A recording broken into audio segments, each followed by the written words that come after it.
هذا وقد طافت العاصمة القطرية الدوحة يوم أمس مسيرات واحتفالات قامت بها الجالية العراقية المقيمة هناك إثر فوز المنتخب العراقي على نظيره الصيني بهدف دون رد في المباراة التي جمعتهما على استاد حمد الكبير بالنادي الرياضي العربي بالدوحة، والذي أهل العراق للدور الثاني ضمن الجولة الرابعة من التصفيات الآسيوية المؤهلة لمونديال البرازيل.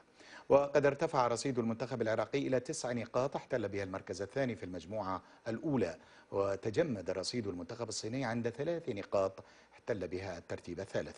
وكان منتخب العراق فاز في الجولة الثالثة الماضية من الدور الثالث للتصفيات على المنتخب الصيني في الصين بهدف دون رد سجله أيضا المهاجم يونس محمود. محمد العبيدي والتفاصيل.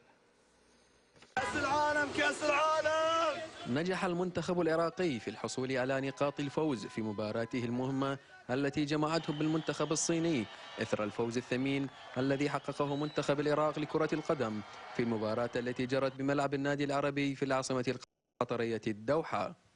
المباراة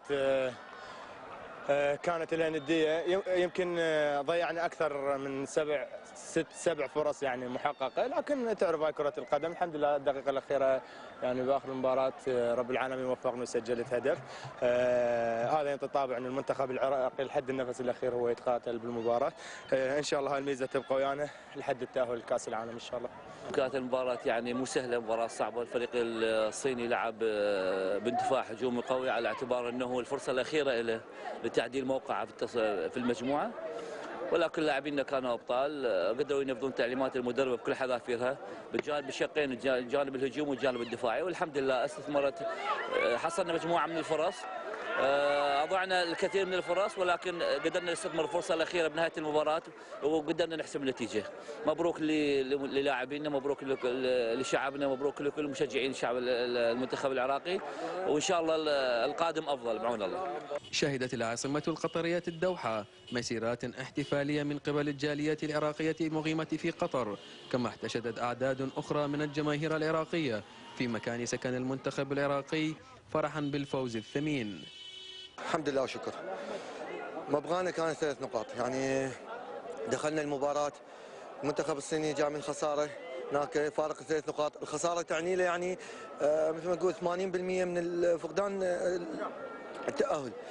ضغط بشكل عالي على الفريق. نزلنا المباراة واحنا نفكر انه احنا اللي محتاجين 3 نقاط مو الفريق الصيني.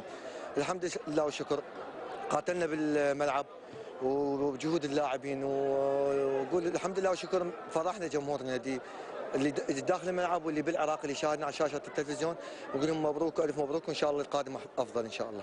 شهدت المباراة أداء متوسطا من الفريقين، حيث جاء الهدف العراقي بأقدام قائد الفريق يونس محمود في الوقت بدل الضائع للمباراة إثر طرد اللاعب الصيني تشانغ لين قبل 5 دقائق من نهاية الوقت الأصلي للقاء.